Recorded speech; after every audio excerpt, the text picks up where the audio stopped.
ఎక్కడా కూడా శాస్త్రం మనిషిని బలవంతంగా ఈడ్చుకొచ్చి నువ్వు ఇది చేయాలి అని చెప్పదు శాస్త్రం.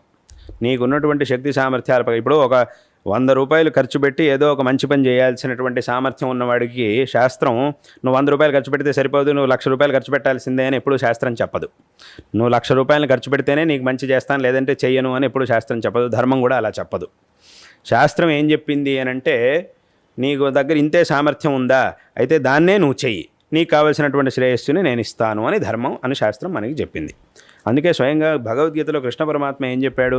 పత్రం పుష్పం ఫలంతోయం యోమే భక్త్యా ప్రయచ్చతి తదహం భక్త్యుపహృతం అశ్నామి ప్రయతాత్మనః అని అన్నాడు. అంటే ఏమిటి? నువ్వేదో నాకు లక్షలు కోట్లు కిలోలు బంగారాలన్నీ సమర్పించాల్సిన అవసరం లేదు. అంటే ఆ సామర్థ్యం ఉంటే నీ ఇష్టం, సమర్పించు, పర్వాలేదు.